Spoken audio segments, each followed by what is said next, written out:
بسم الله الرحمن الرحيم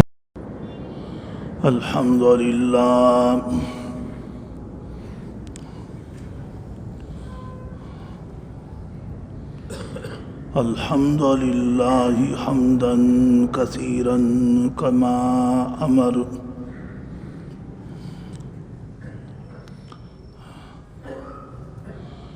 ونشهد أن لا إله إلا الله وحده لا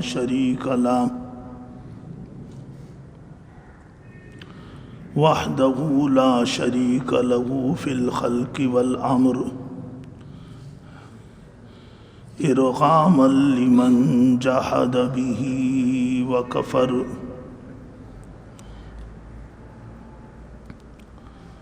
ونشهد أن سيدنا وسندنا ومولانا محمدا عبده ورسوله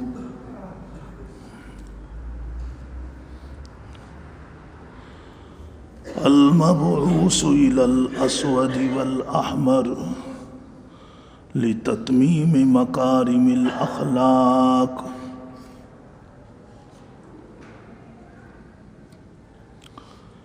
لا يخلق نبي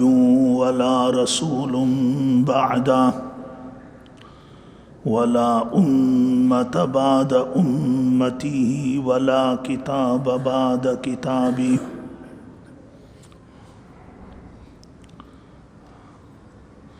صلى الله عليه وعلى آله وأصحابه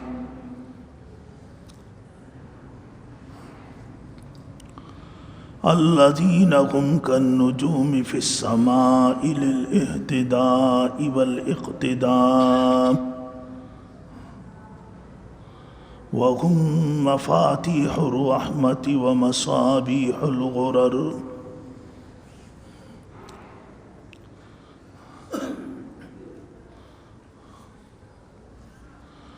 أعوذ بالله من الشيطان الرجيم بسم الله الرحمن الرحيم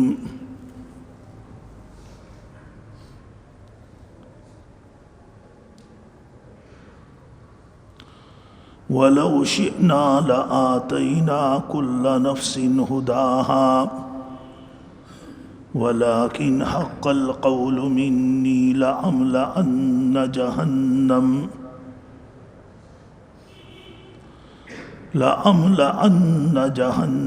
من الجنة والناس أجمعين صدقت يا رب العالمين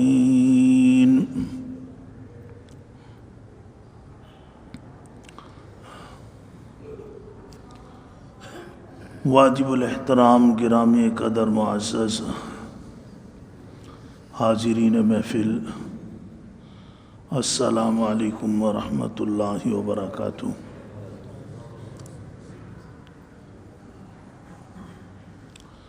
قرآن کریم فرقان مجید سورہ الف لام میم تنزیل السجدہ کی یہ آیت مبارکہ جس کی ابھی ہمیں تلاوت اور سماعت کی سعادت حاصل ہوئی ہے،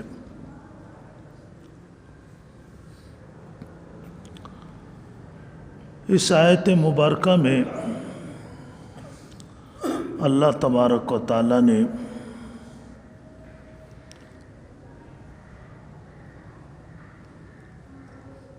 براہ راست تو حضور اکرم صلی اللہ علیہ وسلم سے ارشاد فرمایا، اس لیے کہ قرآن کریم حضور اکرم صلی اللہ علیہ وسلم کے قلب اطہر پر ہی نازل ہوا ہے۔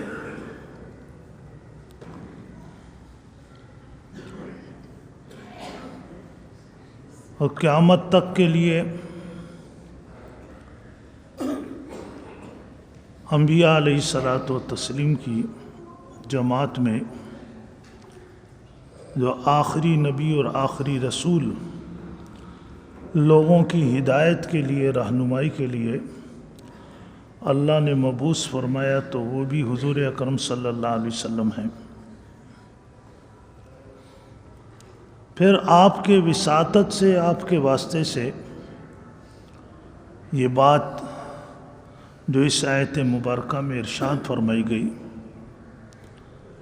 قیامت تک آنے والے ان تمام انسانوں کے لیے ہے کہ جو اپنے دل میں لوگوں کی ہدایت، فلاح اور بہبود کا کوئی تصور رکھتے ہیں، کوئی خیال رکھتے ہیں، ان سے بھی قرآن کریم نے اس آیت میں خطاب کیا ہے۔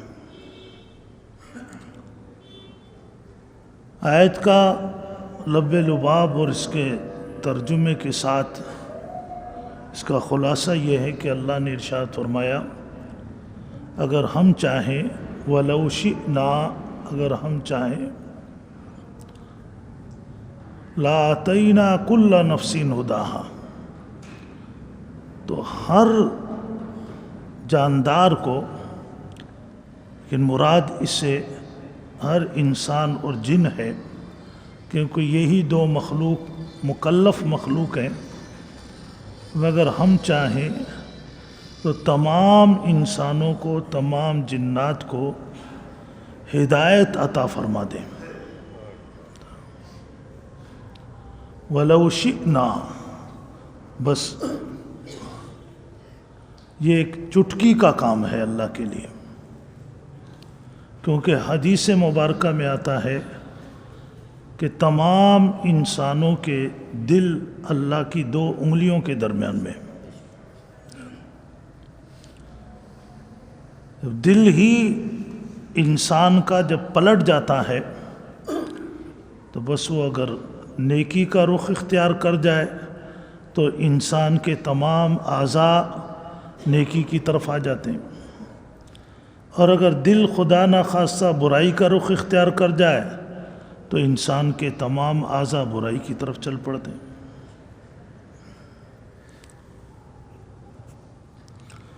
اور اس سلسلے میں تاریخ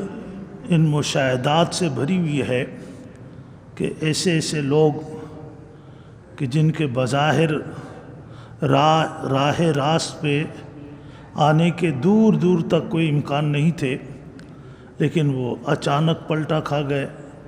جیسے کہیں کہ کایا پلٹ گئی، اور وہ وقت کے بڑے بڑے نیک اور اولیاء بن گئے۔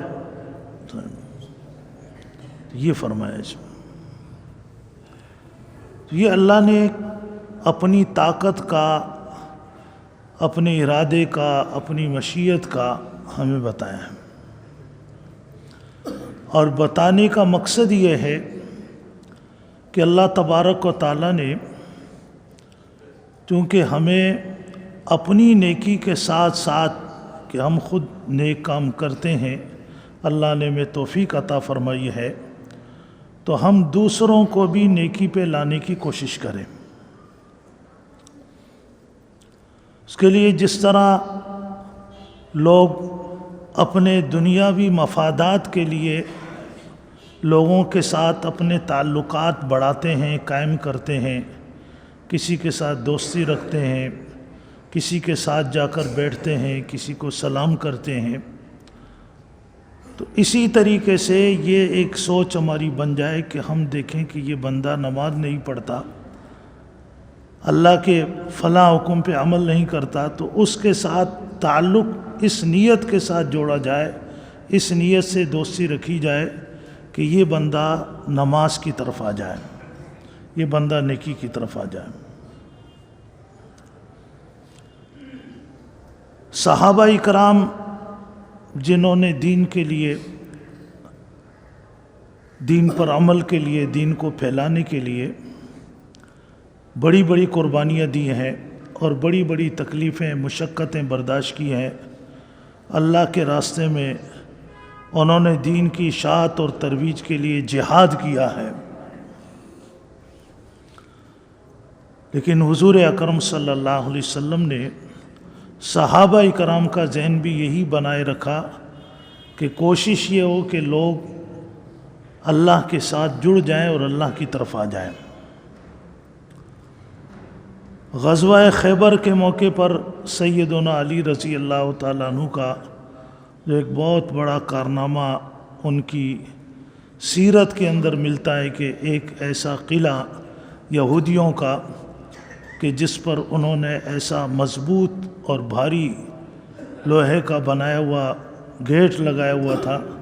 کہ 40 بندے بھی اس کو ہلا بھی نہیں سکتے تھے، لیکن حضرت علی رضی اللہ تعالیٰ عنہ نے اکیلے اس کو جب دھکا دیا تو وہ ایسے جیسے ریت کا ڈھیر تھا جو دوسری سائڈ پہ جا کے گر گیا۔ اس موقع پر جب حضور اکرم صلی اللہ علیہ وسلم حضرت علی رضی اللہ تعالیٰ عنہ کو بھیجنے لگے تو حدیث میں آتا ہے کہ آپ نے اس وقت ایک بڑی عجیب نصیحت فرمائی حضرت علی رضی اللہ تعالیٰ عنہ سے۔ فرمایا کہ یاد رکھو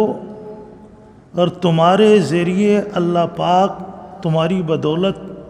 اللہ پاک کسی کو ہدایت عطا فرما دے تو وہ تمہارے لیے عرب کے سرخ اونٹوں سے کئی گنا زیادہ بہتر ہے۔ عرب میں سرخ اونٹ ایک بہت بڑی دولت سمجھی جاتی تھی، تو فرمایا کہ اتنی بڑی دولت جو حاصل ہوتی ہے انسان کو، اس سے اگر انسان کی باتوں سے، اس کی کوشش سے، اس کی دعاؤں سے کوئی بندہ راہ راست پر آ جائے تو یہ اس کے لیے دنیا اور آخرت میں کئی گنا بہتر ہے۔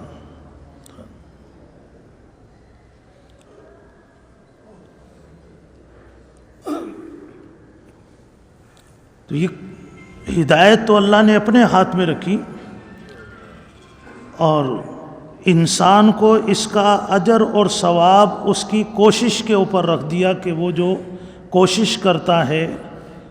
تو اس کے اوپر اللہ پاک اس کے اجر اور ثواب عطا فرماتے ہیں۔ نے ایک واقعہ پڑھا کہ ایک اسکول کے اندر کوئی ٹیچر تھے، وہ نماز پڑھتے تھے باقاعدہ،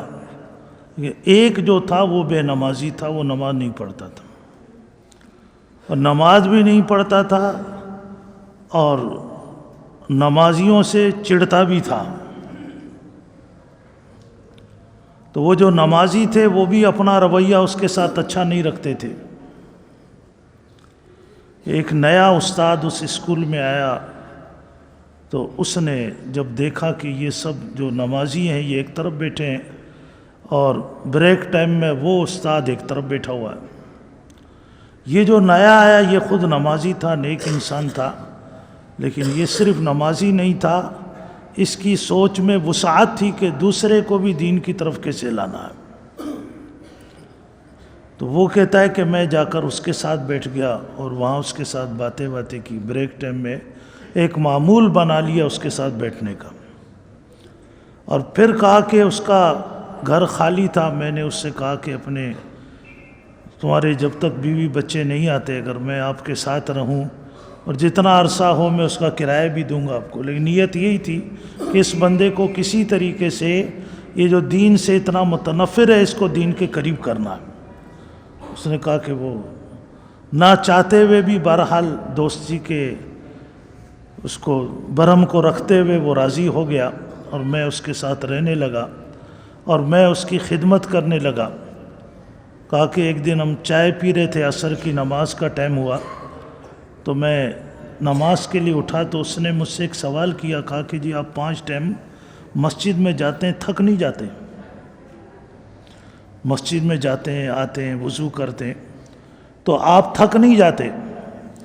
اس نے کہا، میں نے کہا تھکتا نہیں ہوں، بلکہ مجھے تو اس سے اگر پہلے کوئی تھکاوٹ ہوتی ہے وہ بھی ختم ہو جاتی ہے، اور مزید میں فریش ہو جاتا ہوں، مجھے تو بڑا اطمینان اور سکون ملتا ہے۔ اس نے کہا یہ کیسے ہو سکتا ہے؟ کہا اگر آپ کا دل چاہے تو آپ تجربہ کر لیں، میرے ساتھ چلیں۔ بس ہدایت کا وقت جو ہے وہ اللہ کے یہاں مقرر ہوتا ہے، یہ فیصلہ اللہ کا ہوتا ہے۔ خواجہ نظام الدین اولیاء اللہ نام تو آپ نے سنا ہے، تو ان کا جو سب سے پہلا خلیفہ ہے جن کو انہوں نے اپنا جانشین جو مقرر کیے، ان میں جو سب سے پہلا جانشین تھا وہ دہلی کا مشہور شرابی تھا جس کا نام تھا میر اعلیٰ سنجری، اور جس نے بعد میں حضرت کے ملفوظات جو حضرت بیان کرتے تھے ان ملفوظات کو جمع کر کے کتاب کی شکل دیے جس کا نام ہے فوائد الفواد۔ یہ حضرت کے پاس آتا تھا، بیٹھتا تھا، لیکن جیسے محفل ختم ہوتی دوبارہ اپنے انہی دوستوں میں جاتا، وہی دھندے ہوتے۔ ایک دن کہتے ہیں کہ یہ دوپہر کے ٹائم میں جب حضرت کے پاس حضرت کی خانقاہ میں داخل ہوا، اسی وقت حضرت ظہر کی نماز کے لیے اٹھے تھے، تو یہ پورا نشے میں تھا، تو اس نے دیکھ لیا کہ آج تو حضرت نے مجھے نشے کی حالت میں دیکھا۔ پہلے ہمارے یہاں اسکولوں میں فارسی پڑھائی جاتی تھی، تو یہ لکھے پڑھے ہوئے لوگ فارسی بھی بولتے تھے، تو اس نے اس وقت فارسی میں چند اشعار کہے حضرت کو مخاطب کر کے، وہ بھی بڑے عجیب کہے، بظاہر اس نے تنقید کی۔ اس نے کہا الصالحہ باشد کے ما ہما صحبت، اد صالحہ باشد کے ما ہما صحبت، الصحبت ہا اثر بود کجا۔ اس نے کہا جی میں صالحہ سال آپ کی صحبت میں آ رہا ہوں، لیکن مجھے تو کوئی فائدہ نہیں ہو رہا آپ کے پاس آنے سے۔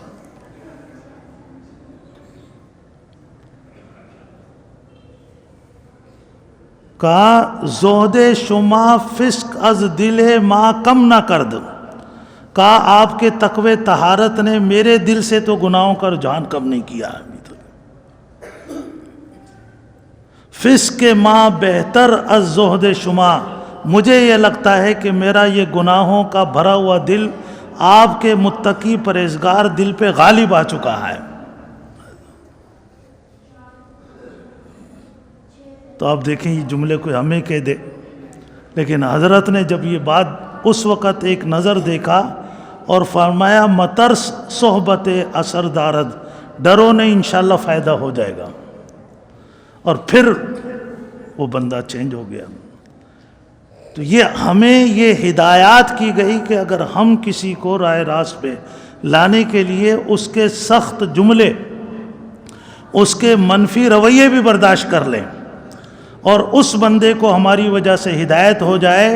تو یہ ہمارے لیے دنیا اور آخرت میں بہت بڑی کامیابی ہے۔ تو اس ٹیچر نے بھی یہی کیا، اسے کہا کہ آپ تجربہ کر لیں آج۔ وہ بھی چل پڑا، چونکہ ہدایت کا وقت آ گیا تھا، نماز میں گئے، عصر میں نماز پڑھی، اللہ سے دعا مانگی کہ اللہ یہاں تک تو اب میں لے آیا اس کو،